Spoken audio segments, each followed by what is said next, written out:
नमस्कार दोस्तों, कल्पना कीजिए एक ऐसी शक्ति जिसकी कोई सीमा नहीं, एक ऐसा देव जिसके हर रूप में छिपा है सृष्टि का रहस्य।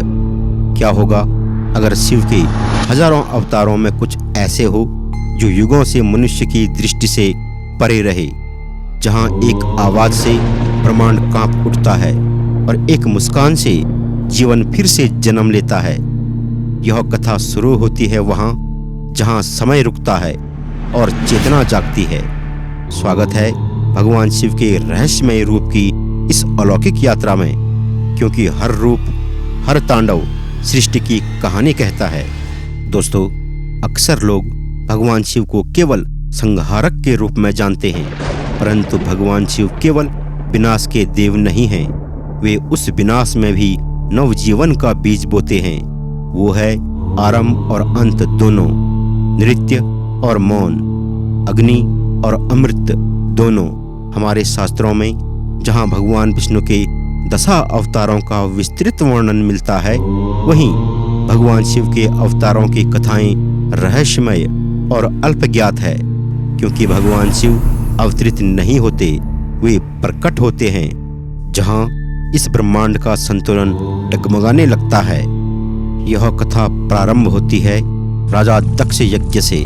राजा दक्ष जो भगवान शिव के ससुर थे, उन्होंने एक भव्य यज्ञ किया, परंतु उसमें भगवान शिव और उनकी अर्धांगिनी मां सती को आमंत्रित नहीं किया। जब मां सती ने अपना अपमान सहन न कर अग्नि में स्वयं को समर्पित किया, तो भगवान शिव का मौन महाक्रोध में बदल गया। उनके जटाजूट से उत्पन्न हुआ भगवान वीरभद्र, एक अग्नि के समान प्रज्वलित योद्धा जो धर्म की रक्षा के लिए विनाश का प्रतीक बन गया। वीरभद्र ने दक्ष का यज्ञ ध्वस्त किया, देवताओं तक को परास्त किया, परंतु जब क्रोध शांत हुआ तो भगवान शिव ने उसी दक्ष को जीवन दान दिया। क्रोध जब धर्म से जुड़ता है तो वह विनाश नहीं, न्याय बन जाता है। वीरभद्र सिखाते हैं संतुलित शक्ति ही सच्चा धर्म है। मित्रों, अब आते हैं एक और रहस्यमय अवतार पर, भगवान शरभ। जब भगवान विष्णु ने नरसिंह रूप में प्रकट होकर हिरण्यकश्यपु का वध किया तो उनका क्रोध असंतुलित हो गया। नरसिंह का उग्र रूप संसार के लिए संकट बन गया। तब भगवान शिव ने लिया शरभ रूप, जो आधा पशु और आधा पक्षी का था, जो नरसिंह की प्रचंडता को शांत कर सके। यह कोई युद्ध नहीं था, बल्कि ऊर्जा का संतुलन था, जहां एक दिव्य शक्ति दूसरी शक्ति को संयम का मार्ग दिखा रही थी। मित्रों, भगवान शिव की यह कथा बताती है कि शक्ति तभी दिव्य है जब वह संयमित हो। भगवान शरभ हमें याद दिलाते हैं कि क्रोध को भी करुणा की सीमा में रखना आवश्यक है। मित्रों, जहां भगवान वीरभद्र और भगवान शरभ उग्र स्वरूप हैं, वहीं भगवान शिव का दक्षिणामूर्ति रूप ज्ञान और शांति का प्रतीक है। एक दिन देवता ब्रह्मांड के रहस्यों को जानने के लिए भगवान ब्रह्मा, विष्णु और शिव के पास पहुंचे। जहां बाकी देव बोले, वहां शिव मौन रहे, पर उस मौन में था संपूर्ण सृष्टि का ज्ञान। वे एक वृक्ष के नीचे पालती मारकर बैठ गए और मंद मंद मुस्कुराए। गुरु रूप में दक्षिणामूर्ति बन गए। उन्होंने कुछ नहीं कहा, परंतु मौन से ही सब कुछ सिखा दिया। भगवान शिव दक्षिणामूर्ति रूप में सिखा गए कि सत्य शब्दों से नहीं, अनुभूति से प्राप्त होता है।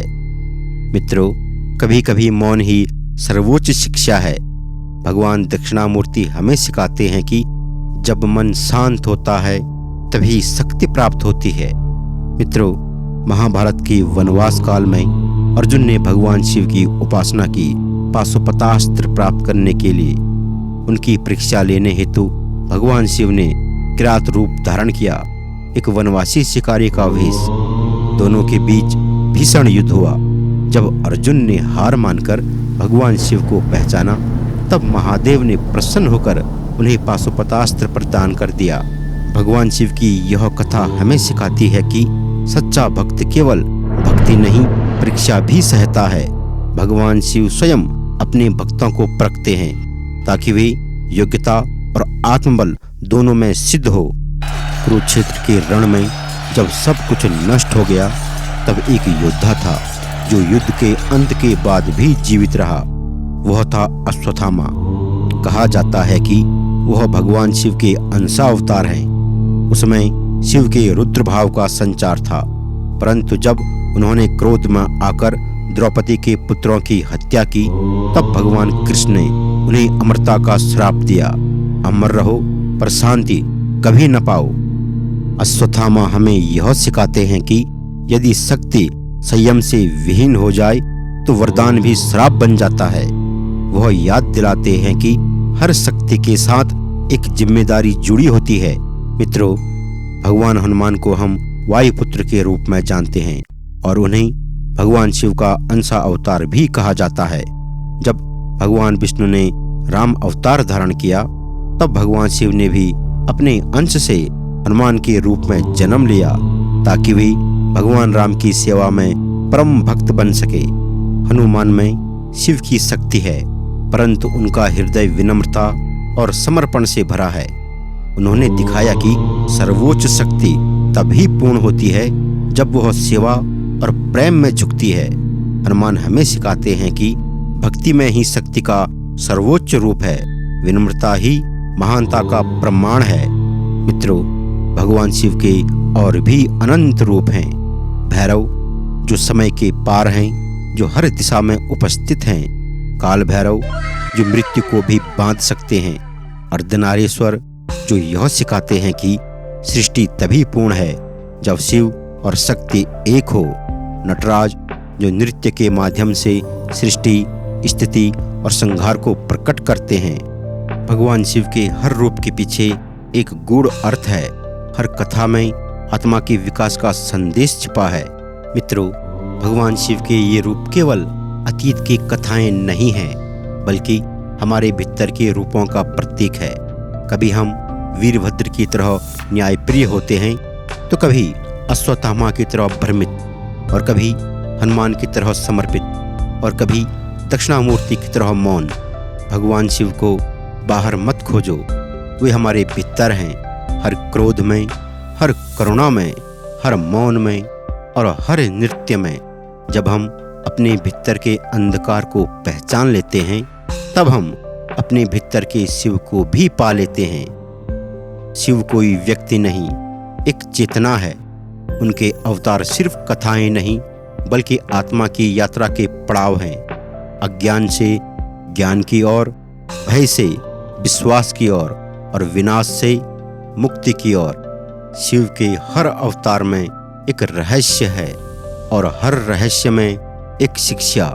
उनकी कथाएं हमें बाहर के देव नहीं, बल्कि भीतर की दिव्यता की याद दिलाते हैं, क्योंकि अंततः हर जीव में, हर श्वास में शिव ही श्वास है, शिव ही प्रकाश है।